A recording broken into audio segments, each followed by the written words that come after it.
Undang-Undang Tentara Nasional Indonesia atau UU TNI memasuki babak baru. Undang-undang yang baru saja disahkan oleh DPR RI kini digugat oleh sekelompok orang ke Mahkamah Konstitusi. 9 mahasiswa Universitas Indonesia mengajukan uji formil menggugat undang-undang tersebut ke Mahkamah Konstitusi pada 21 Maret lalu. Mas Rizal, saya mau minta gambaran dulu. Ini kan undang-undangnya sebenarnya belum ditandatangan oleh Presiden, tapi langsung digugat. Apa yang teman-teman mahasiswa mau tunjukkan sebenarnya kepada pemerintah? Oke, baik. Di sini kami ingin menunjukkan bahwasanya pemerintah ini udah kelewat batas dalam mempermainkan rakyat, mulai dari aksi. Karena kita bisa melihat bahwasanya draft naskah akademis dan draft RUU TNI itu sendiri tidak dipublikasi kepada masyarakat.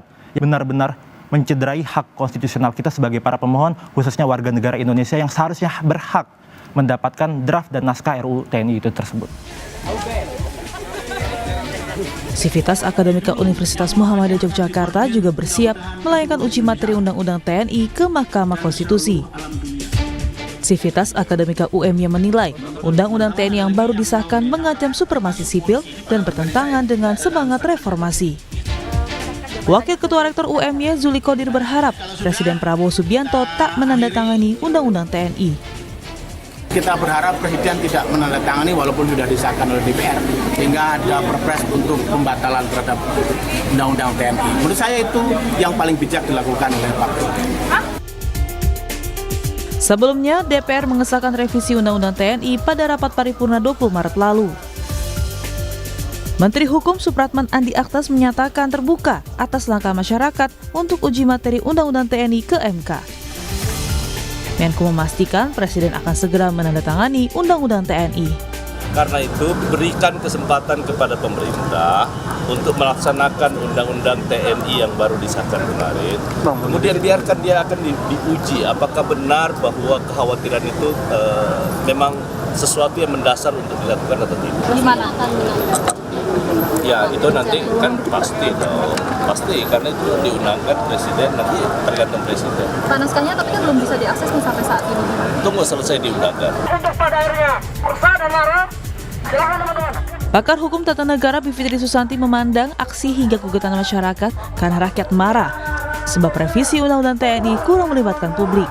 Proses mengajukan ini menggambarkan kemarahan mahasiswa yang ingin mencoba segala cara yang tidak menginginkan adanya Undang-Undang TNI ini, karena kita harus melihat proses kemarin itu tidak partisipatif. Jadi kalau ada klaim dari pimpinan DPR bahkan yang bilang sudah partisipatif, mari kita ukur sama-sama, karena Mahkamah Konstitusi sendiri sudah membuat putusan yang mengatakan bahwa partisipatif itu harus bermakna.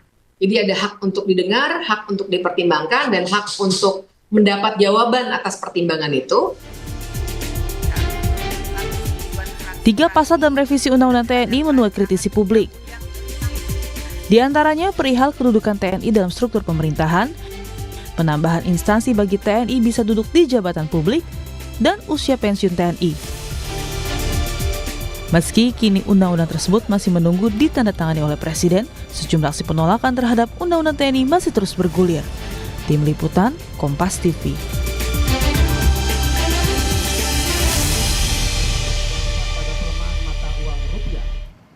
Saudara, setelah penolakan terus terjadi, kini Undang-Undang TNI yang pekan lalu disahkan DPR memasuki babak baru. Sehari setelah disahkan DPR, Undang-Undang TNI kini digugat ke Mahkamah Konstitusi. Gugatan dilayangkan karena proses revisi Undang-Undang TNI dinilai cacat prosedural.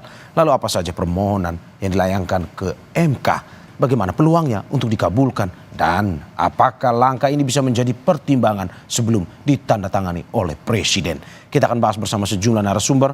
Secara daring ada perwakilan pemohon dari mahasiswa Universitas Indonesia, Muhammad Alif Ramadan. Mas Alif, selamat pagi. Selamat pagi, Mas. Terima kasih, Mas, sudah bergabung di Dialog Sapa Indonesia Pagi. Ada Hakim Mahkamah Konstitusi 2003-2006 yang juga bergabung bersama kita, Marwar Arsyan. Selamat pagi, Bang Marwar. Selamat pagi. Terima kasih sudah bergabung. Dan anggota Komisi 1 DPR fraksi PKB, Oleh Soleh. Selamat pagi, Bang Soleh. Selamat pagi, Bang. Terima kasih Bapak-Bapak sudah ada dan hadir di Dialog Sapa Indonesia Pagi hari ini. Saya ke Mas Alif terlebih dahulu. Mas Alif, belum juga ditandatangani oleh Presiden. Tetapi teman-teman mahasiswa sudah menggugat Undang-Undang TNI ini ke Mahkamah Konstitusi. Apa saja isi gugatan yang bisa Anda sampaikan pada kita? Ya, sebenarnya sebelum mencapai atau isi gugatan apa yang kami layangkan, izinkan saya menyampaikan dulu bahwa spirit dari kami untuk mengajukan gugatan ini ke Mahkamah Mahasiswa itu didasari oleh bagaimana pada hari Kamis, hari pengesahan tersebut, belum juga masyarakat turun atau masyarakat masih marah. Ini dengan luar biasa Bapak Ibu di DPR melakukan sidang paripurna dan pengesahan.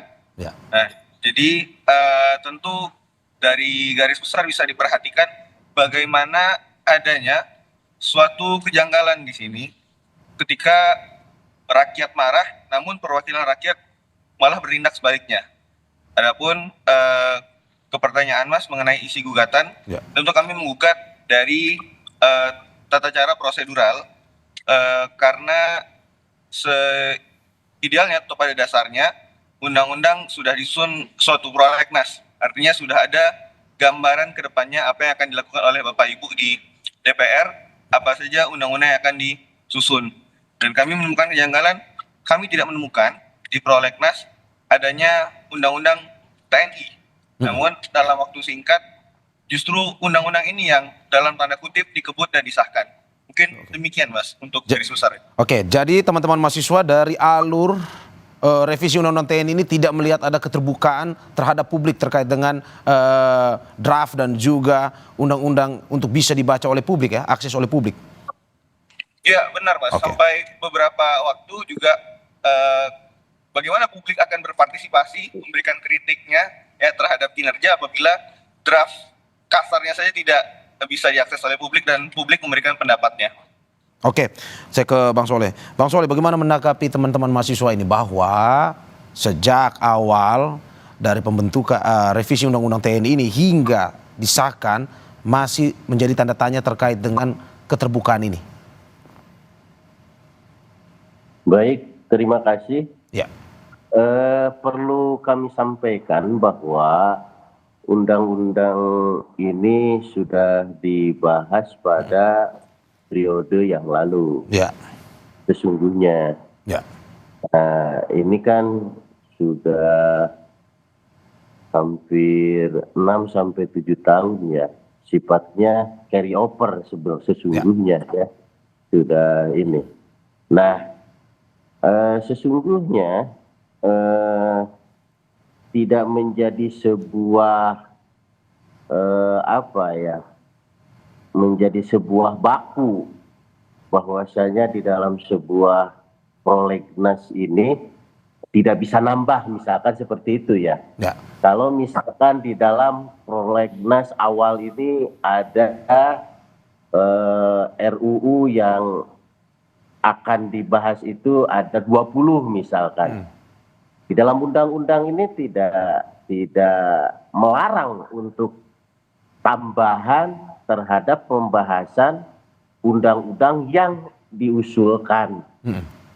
Baik itu inisiasi pemerintah maupun inisiasi DPR. Ya.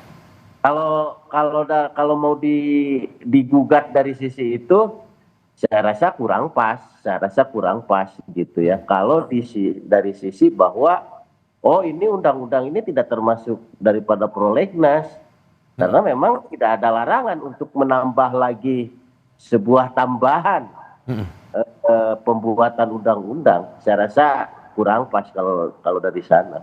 Bang, kalau yang digugat itu kan sebenarnya itu alasannya, tetapi kalau yang digugat ini kan sebenarnya terkait dengan keterbukaan informasi akses terhadap draft tersebut. Soal keterbukaan kan kita sudah meminta terhadap berbagai elemen bangsa kan. Nah, kalau misalkan tidak terbuka, ya rasanya kurang pas. Saya juga sampaikan lagi kurang pas. Karena pada dasarnya dalam rangka menggali informasi, dalam rangka bagaimana kami DPR ini ingin membuat sebuah undang-undang, ya kalau sempurna kan gak mungkin karena bukan Al-Quran gitu ya. Paling tidak mendekati daripada bagaimana ini sebuah undang-undang ini selain daripada mengakomodir daripada masyarakat, paling tidak itu kami mendapatkan sebuah wawasan, sebuah pengetahuan, dan yang paling pokok adalah soal pendapat dari elemen bangsa itu sendiri. Dan bahkan bukan hanya elemen bangsa yang lain, TNI sendiri pun kami minta saran dan pandangannya. Nah, seperti itu, Pak. Oke. Berarti seperti yang dikatakan, berarti hak untuk didengarkan pendapatnya, right to be heard, hak untuk dipertimbangkan pendapatnya, right to be considered, dan hak untuk mendapatkan penjelasan, right to be explained, sudah ditegaskan oleh Komisi 1, sudah dilaksanakan pada revisi undang-undang kali ini ya.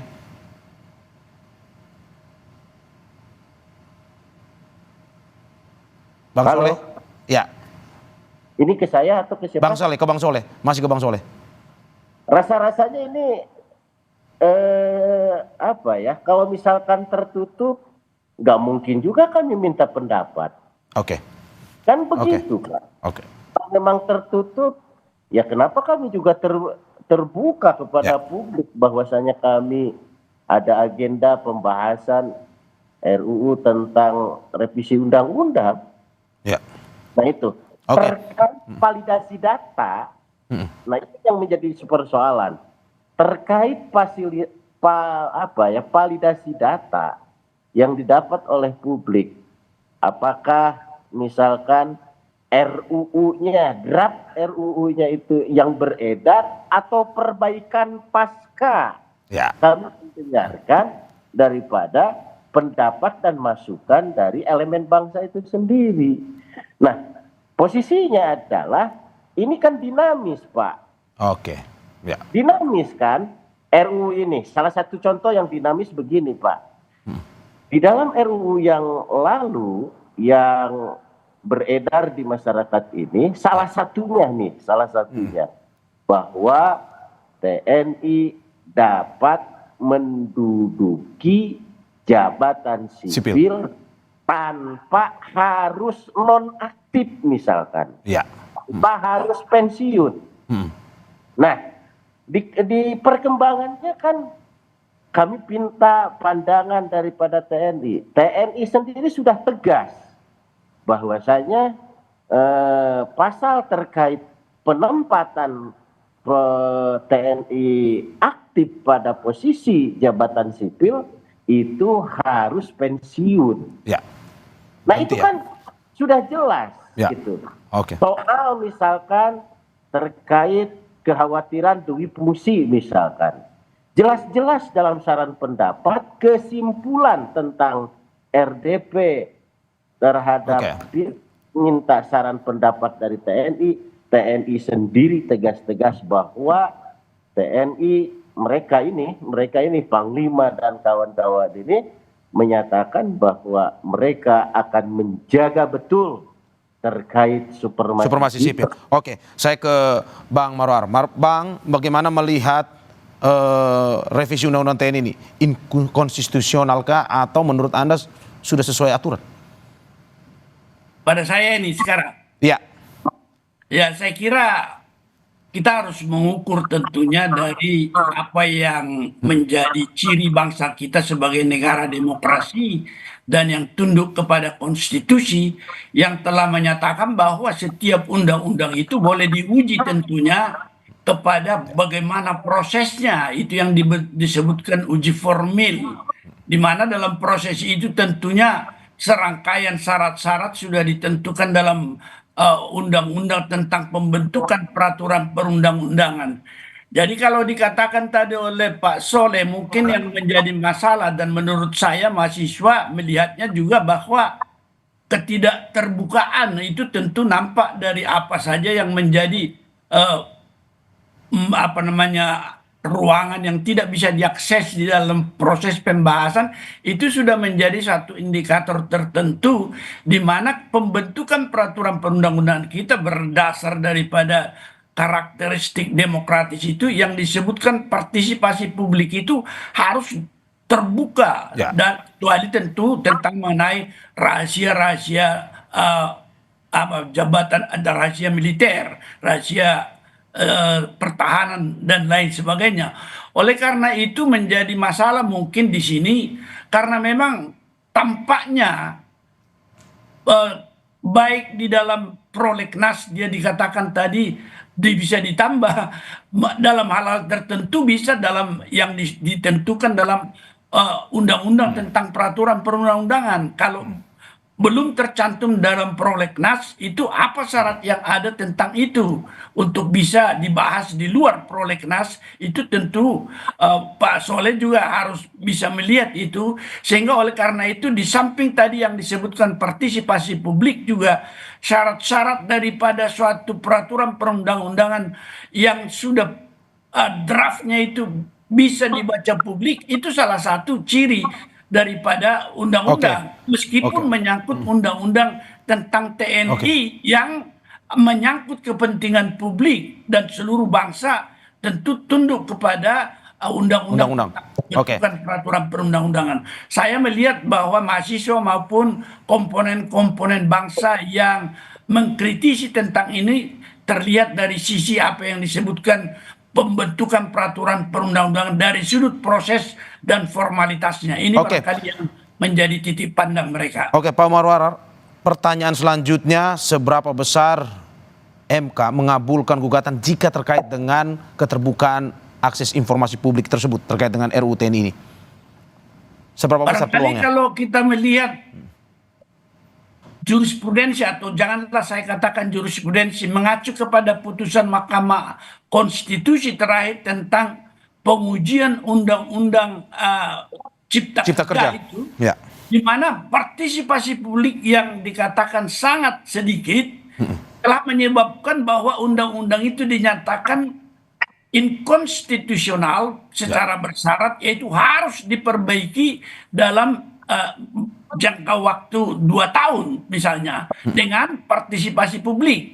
Jadi kalau misalnya undang-undang yang dibahas ini dan sudah disahkan oleh DPR ini berada dalam kategori seperti Undang-Undang Cipta Kerja, di mana definisi yang dikatakan meaningful participation daripada publik itu sangat terabaikan, saya menduga kalau misalnya netralitas atau imparsialitas MK demikian kokoh, itu dia tidak bisa melupakan putusan terdahulu, yaitu dalam Undang-Undang Cipta Kerja yang biasanya kita melihat itu sebagai suatu jurisprudensi. Oke, Pak, Anda mau bilang jika MK konsisten dengan keputusan waktu Undang-Undang Cipta Kerja kemarin, kemungkinan ini akan dikabulkan ya?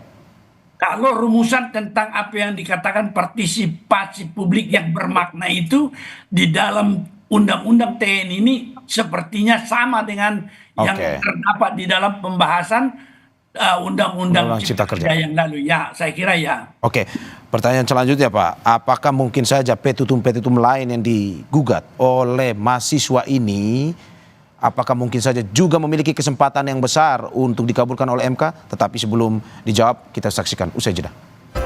Terima kasih masih di Sapa Indonesia Pagi bersama saya Maria Sarong dan sejumlah narasumber saya. Perwakilan pemohon dari mahasiswa Universitas Indonesia Muhammad Alif Ramadan yang tadi melalui sambungan Zoom dan sekarang sudah ada di studio. Terima kasih Mas Alif. Dan juga Hakim Mahkamah Konstitusi 2003-2008 Mauro Arsiaan dan anggota Komisi 1 DPR RI fraksi PKB Oleh Soleh. Saya ke Mas Alif lagi. Mas Alif, bagaimana melihat bahwa kemarin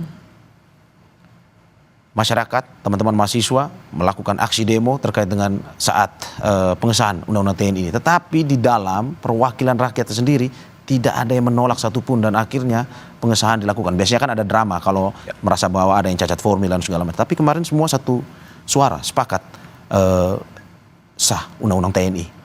Tanggapan Anda seperti apa? Makanya ini yang sebenarnya Mas menjadi kejanggalan bagi publik seharusnya. Karena kalau berbicara tentang bagaimana masyarakat mahasiswa dan juga masyarakat sipil turun ke lapangan atau turun ke DPR dalam hal ini, kita pernah melakukannya dalam waktu dekat, dalam waktu akhir-akhir ini setidaknya itu yang paling besar 22 Agustus lalu. Kalau Mas masih ingat dengan peringatan darurat, kan? Dan di situ clear saya rasa rakyat bisa melihat hasilnya. Jadi bagaimana ada proses bagaimana rakyat berkumpul mendesak ya hingga akhirnya suatu kebijakan yang ingin disahkan hari itu tidak jadi karena rakyatnya marah. Nah, namun ini sangat berbeda sekali, Mas, yang kami perhatikan pada hari Kamis kemarin ketika disahkan, rakyat sudah berkonsolidasi bahasanya, sudah ada bahasa rakyat akan turun, rakyat marah, rakyat menuntut.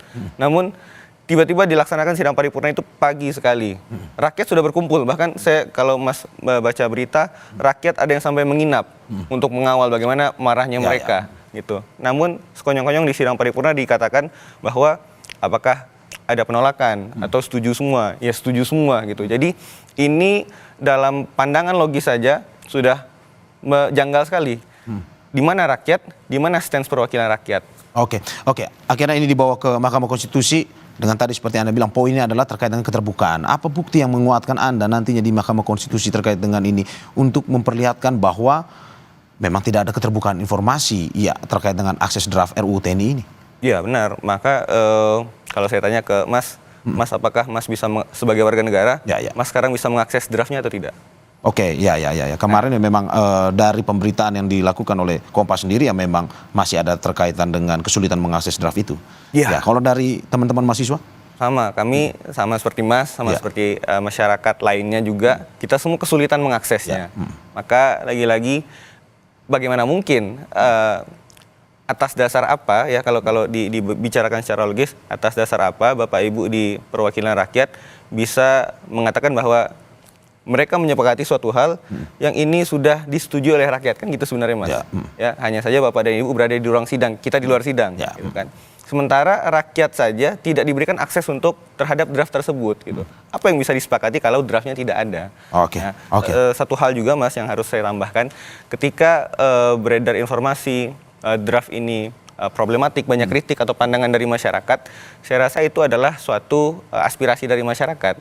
Namun yang cukup kecewa dari saya dan teman-teman adalah ketika dikatakan ini banyak kritikan atau masukan atau input dari masyarakat terhadap draft ini, namun dari Bapak Ibu dari DPR mengatakan draft ini belum fix, akan diganti dan di-keep dulu draftnya. Jadi bagaimana ini? Apakah DPR... Ada kegamangan ya di situ ya? Oke, sip.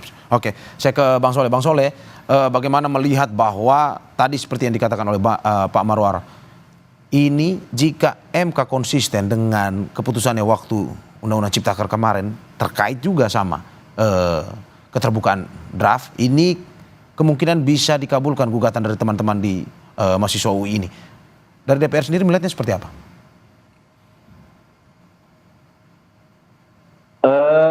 Pada dasarnya kami sependapat bahwa negara kita adalah negara demokratis.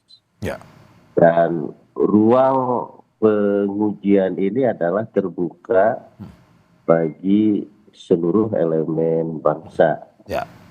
Dan MK punya kewajiban ya dalam hal ini ya, bagaimana pengujian ini betul-betul komprehensif ya, memiliki dasar-dasar yang konstitusional tentunya, dasar-dasar konstitusional.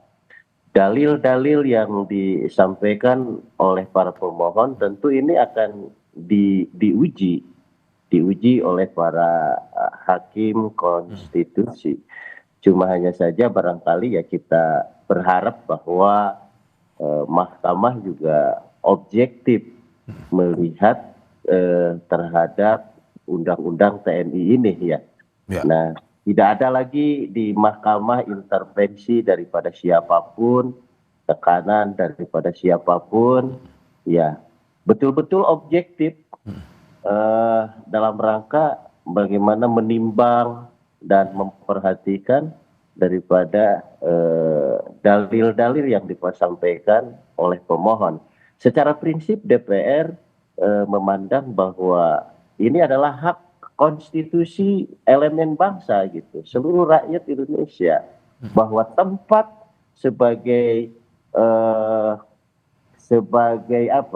sebagai protes, sebagai kekecewaan, tempat untuk menguji apakah sebuah undang-undang atau satu pasal atau beberapa pasal yang kira-kira merasa dirugikan atau ada yang tidak terlindungi misalkan dari undang-undang ini, ya MK rumahnya untuk memperbaharui gitu. Karena pada dasarnya putusan MK bisa jadi membatalkan undang-undang secara keseluruhan, bisa jadi juga membatalkan menerima sebagian gitu. Sementara sebagian yang lainnya masih tetap berlaku.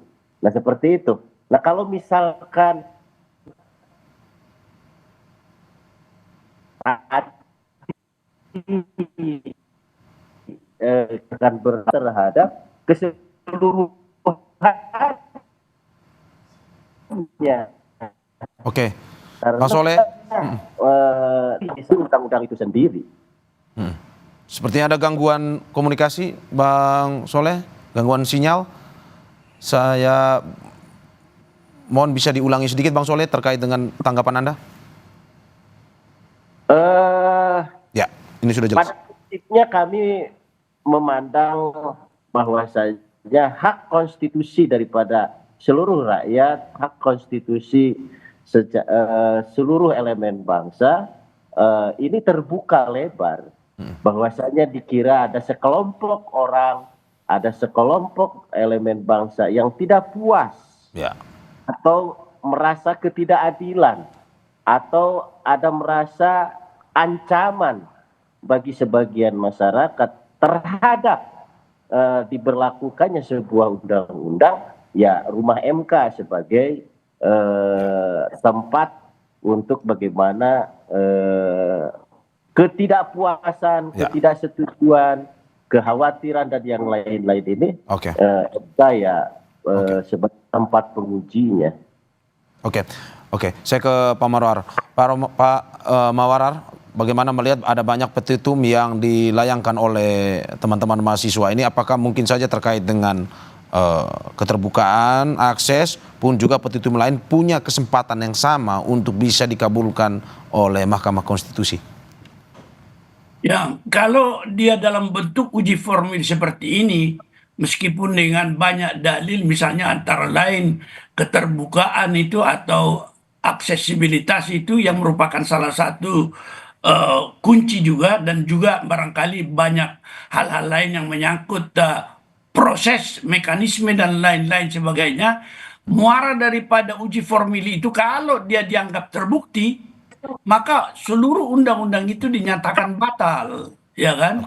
Tidak ada bagian tertentu. Saya kurang tahu bagaimana bentuknya petitum daripada permohonan pengujian ini, tetapi mungkin yang dimaksud tadi dalil-dalil itu banyak, tetapi intinya muara daripada suatu permohonan uji material adalah bahwa dinyatakan undang-undang itu bertentangan dengan Undang-Undang Dasar 1945 dan dinyatakan batal atau tidak mempunyai kekuatan hukum mengikat. Jadi secara menyeluruh, kalau dia misalnya menyangkut pasal-pasal tertentu, itu tentu sudah menyangkut uji material. Jadi saya melihat ini dari sisi uji formil, dilihat juga dari tenggang atau bukan masa pengajuan undang-undang ini dalam pengujian, ketika juga belum kita capai suatu kesimpulan apakah itu akan ditandatangani Presiden dalam jangka 30 hari, dan tidak juga ditandatangani 30 hari, dia sudah berlaku sah menurut undang-undang tentang pembentukan peraturan perundang-undangan. Sehingga oleh karena itu di dalam kerangka mengejar tenggat waktu yang ditentukan bagi satu pengujian formal, kita melihat bahwa pengujian undang-undang ini diajukan oleh para mahasiswa ketika belum ada tanda tangan atau ketika belum lampau 30 hari sejak persetujuan bersama di DPR. Saya kira demikian pendapat saya. Pak Marwarar, bagaimana jika nantinya dikabulkan oleh MK? Apa proses selanjutnya? Dalam arti apakah memang nanti akan ada revisi kembali atau bagaimana sebenarnya? Ya, kalau suatu uji formil diterima, tentu undang-undang itu dari awal dianggap tidak ada, dia harus mulai dari prosedur yang awal.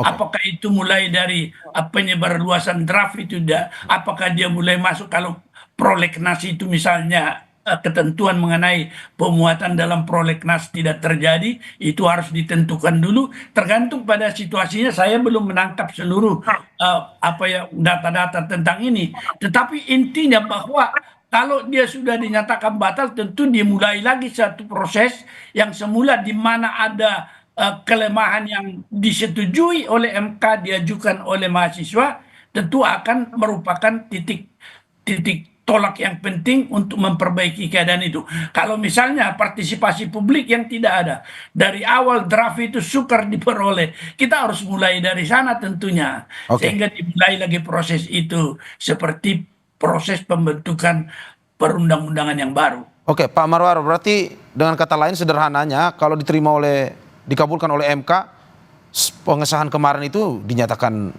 tidak sah dong, tidak batal. Ya kan sudah demikian adanya, karena pengujian formil itu adalah menyatakan undang-undang itu batal dan tidak sah begitu. Oke, saya ke Mas Alif. Mas Alif, persiapan apa yang dilakukan oleh teman-teman Universitas Indonesia yang melakukan permohonan ke Mahkamah Konstitusi? Ya, tentu banyaknya hal yang kami persiapkan. Sedikit bercerita, Mas, bahwa ini kan diketok hari Kamis begitu ya. Sementara permohonan dari kami masuk di hari Jumat. Jumat sehari setelah. Ya, artinya mungkin hanya 1 kali 24 jam setelah disahkan sudah diajukan ke Mahkamah Konstitusi. Persiapan dari kami tentunya adalah masih mengumpulkan fakta-fakta. Ya, tapi tentunya karena ini uji formil, ya, petitumnya adalah bagaimana seluruh prosedural ini kan hasil yang undang-undang itu ya menjadi tidak berlaku karena tidak sesuai prosedur. Hal-hal yang dipersiapkan tentunya adalah informasi-informasi, terutama terkait hal-hal yang pasti ada sanggahan. Ini sudah ada partisipasi publik, sudah ada keterlibatan masyarakat sipil gitu ya.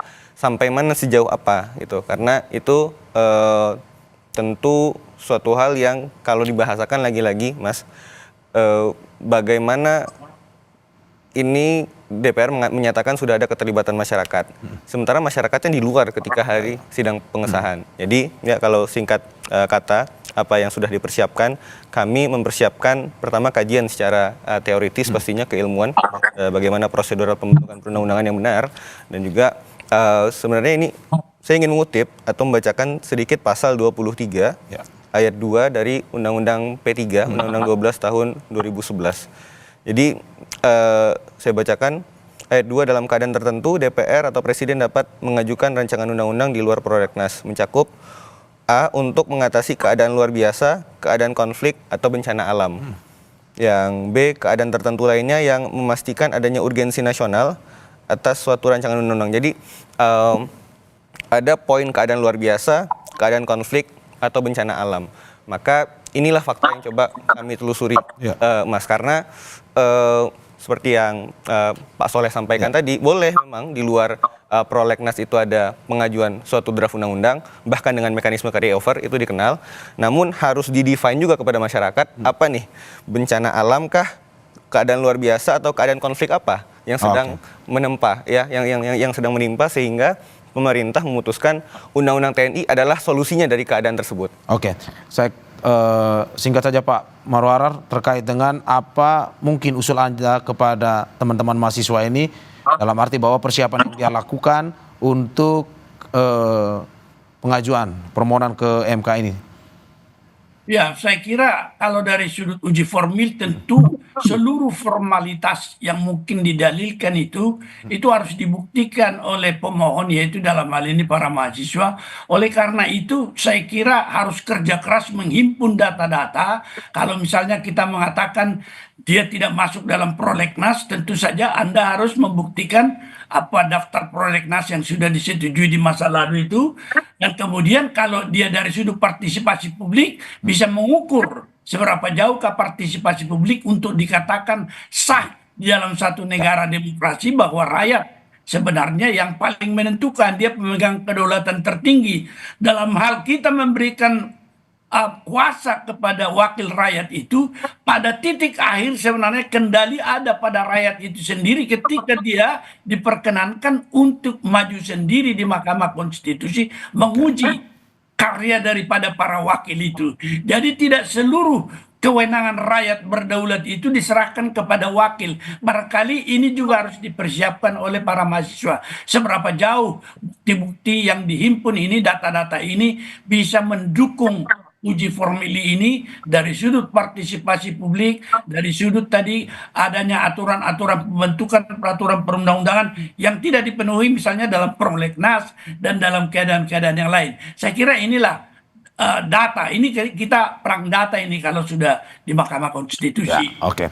Saya terakhir ke Bang Soleh. Bang Soleh, bagaimana melihat bahwa walaupun sudah disahkan, pro kontra masih terjadi, selain aksi demo pun juga aksi melalui gugatan hukum ke Mahkamah Konstitusi.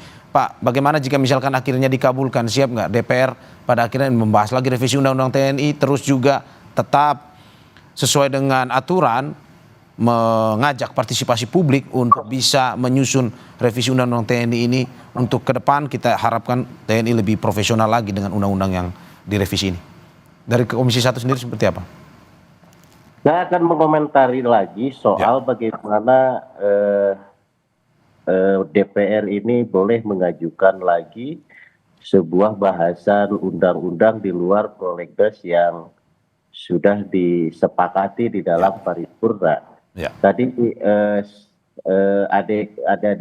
adik kita mahasiswa menyampaikan bahwa alasan-alasan darurat dan yang lain-lain.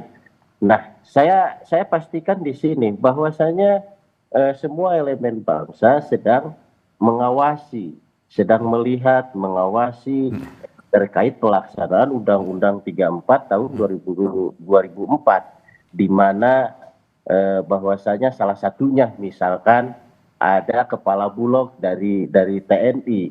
Ini kan masyarakat terus-terusan memprotes gitu ya, memprotes, tidak setuju, memperingatkan dan yang lain-lain. Nah, ini kan bahagian daripada dinamika publik yang sangat semakin hari semakin meruncing. Nah, ini kan perlu kepastian, Pak. Justru lahirnya revisi undang-undang ini adalah untuk memutus debatable ataupun konflik opini ataupun konflik kepentingan. Bahwasanya dengan lahirnya revisi undang-undang ini untuk supaya tidak ada lagi konflik-konflik lain gitu.